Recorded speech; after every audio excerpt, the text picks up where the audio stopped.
What's up guys, karibuni tena kwenye channel yangu. Mimi naitwa Dija na huwa natoa elimu mbalimbali kuhusu urembo hapa YouTube. So kama wewe ni mpenzi wa urembo, usisahau kubonyeza subscribe button hapo chini ili uweze kuwa karibu na elimu mbalimbali ambazo huwa natoa hapa mara kwa mara. Leo tuongelee makunyanzi na uzee wapenzi. Watu wengi sana, almost kila mtu hataki kuzeeka. Uzee ni kitu ambacho watu wengi sana hatukitaki. Lakini Mungu alivyoweka bana, uzee hauzuiliki. Lakini kwa teknolojia inavyokuwa, uzee unafaa kuchelewesha. Yaani wewe unaweza kufikisha mpaka miaka fulani hivi bado unaonekana kijana kutokana na teknolojia ilivyokuwa, na elimu pia watu imewapata siku hizi na wanaweza kuzuia au kuchelewesha kuwa na makunyanzi ya uzee. So tufahamu kwanza makunyanzi yanasababishwa na kitu gani. Kwa lugha ya kawaida au kwa lugha nyepesi, makunyanzi yanatokea pale ambapo mwili wako unakuwa na upungufu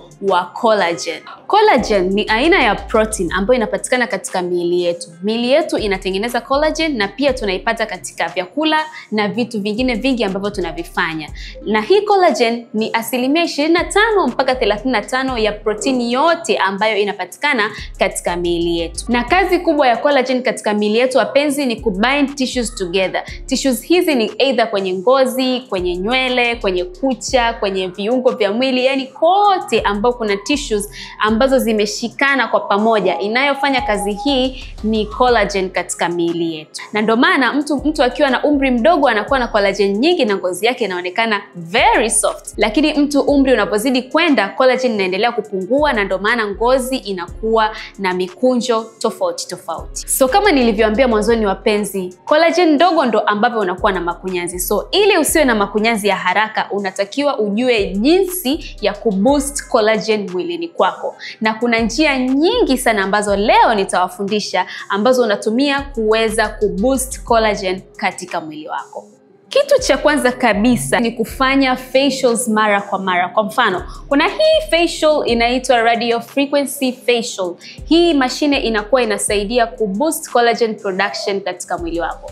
Kwa hiyo unakuwa unafanya hii facial mara kwa mara. Unaweza kufanya kila mwezi mara moja, kila miezi miwili mara moja, inategemea na umri wako. So hii facial wapenzi ni nzuri sana na inasaidia kufanya ngozi yako au mwili wako uboost collagen production. So mimi hapa nafanya kama demo tu, lakini kuna njia ambayo inatumika kufanya vizuri sana, na ukihitaji kufanya facial hii unaweza kufanya hapa kwetu Miela. Na facial sio hiyo tu wapenzi, ambayo nimeonyesha kuna facial aina nyingi sana ambazo unaweza kufanya ili uweze kuondokana au kupunguza muonekano wa makunyanzi katika mwili wako. Na kitu cha pili ni kujikinga na mionzi ya jua.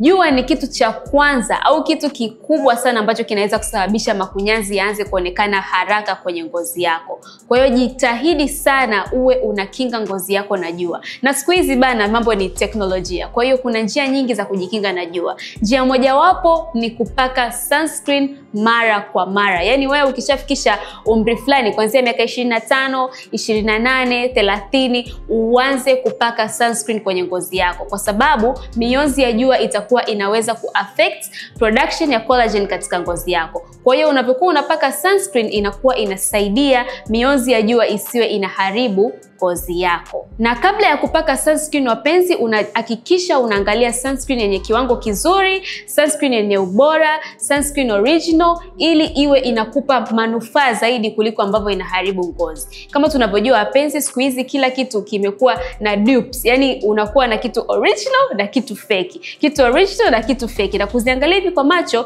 inakuwa ni ngumu kufahamu. Kwa hiyo unatakiwa uwe na uwezo wa kufahamu kitu gani ni kizuri kwa ajili ya ngozi yako na kitu gani sio kizuri kwa ajili ya ngozi yako. Kwa hiyo kama unavyopaka sunscreen wapenzi, hakikisha sunscreen ambayo unaichagua inakuwa ni nzuri kwa ajili ya ngozi yako na inakuwa ina manufaa kwenye ngozi yako. Na njia nyingine wapenzi ambayo ni rahisi sana lakini huwa watu wengi tuna ignore ni kuacha kuvuta sigara. Yaani kama wewe unajijua ni mvutaji mzuri wa sigara ya aina yoyote ile, maana sigara ziko aina nyingi siku hizi. Hadi kuna sigara mtu anatembea nazo zinaonekana kama urembo, kumbe ni sigara anavuta. So kama wewe ni mvutaji wa sigara ya aina yoyote ile, ujue kabisa unaukaribisha uzee wa haraka. Ujue kabisa unakaribisha kusababisha makunyanzi ya haraka, kwa sababu sigara inafanya mwili wako ushindwe kuproduce collagen ambavyo inahitajika kuproduce. So kama unatumia sigara aina yoyote ile mpenzi na unahitaji kuondokana na makunyanzi ya haraka, ni vizuri ukajitahidi kuacha ili uweze kuupa mwili wako nafasi ya kutengeneza collagen vizuri na uachane kabisa na kupata makunyanzi mapema. Na kitu kingine wapenzi ni kuwa na diet au meal plan nzuri ambayo inaweza ikasaidia wewe ukaishi muda mrefu bila kuona makunyanzi katika ngozi yako. Kama tunavyojua wapenzi, wazee wetu wa zamani bana walikuwa wanachelewa sana kuanza kupata makunyanzi. Sio kama sasa hivi. Sasa hivi unakuta tu mtu amekaa ana miaka 35 au 40 tayari makunyanzi imejaa usoni. Utafikiri mtu ambaye ana miaka 60 na au 70. Hii ni kwa sababu ya lifestyle ambayo tumejiwekea. Watu wa siku hizi hatupendi kula chakula clean, hatupendi kula chakula healthy, na hii inapelekea miili yetu kuchoka kufanya kazi mapema. So ili uweze kufanya mwili wako uendelee kuproduce collagen inavyotakiwa, unatakiwa ujitahidi kula mlo ambao unaendana na mwili wako. Eat healthy, eat clean ili uweze kupata manufaa ya collagen katika mwili wako.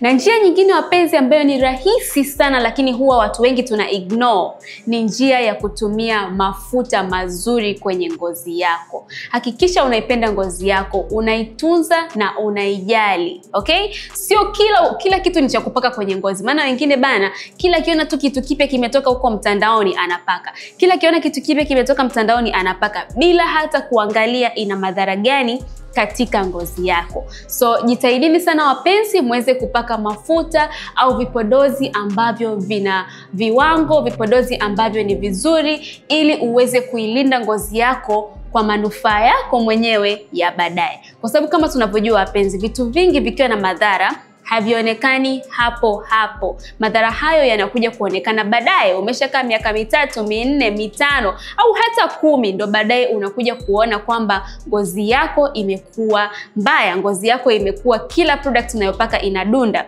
Kumbe ni kwa sababu ya vitu ambavyo ulikuwa unapaka kule mwanzoni.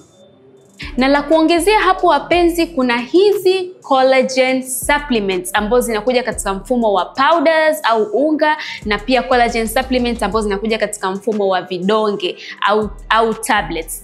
Hizi collagen supplements wapenzi ziko za aina nyingi sana. Na kama nilivyoambia mwanzoni, collagen ni protein, ni aina fulani ya protein. So kwenye zile supplement wapenzi, unaweza ukapewa collagen ya aina tofauti ambayo hata haideal na ngozi. Unakuta collagen ulokunywa wewe ni kwa ajili ya kudeal na kucha.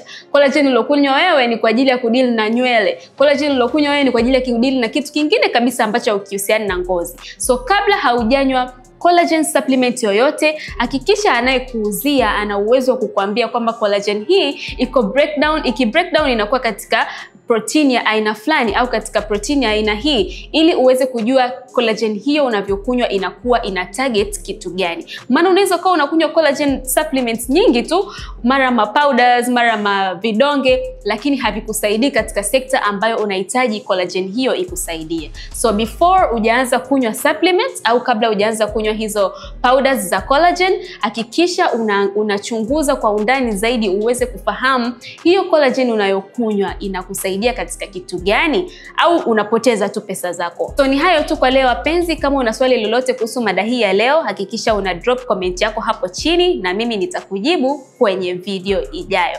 Asanteni sana kwa kuangalia video hii. Tukutane kwenye video zijazo.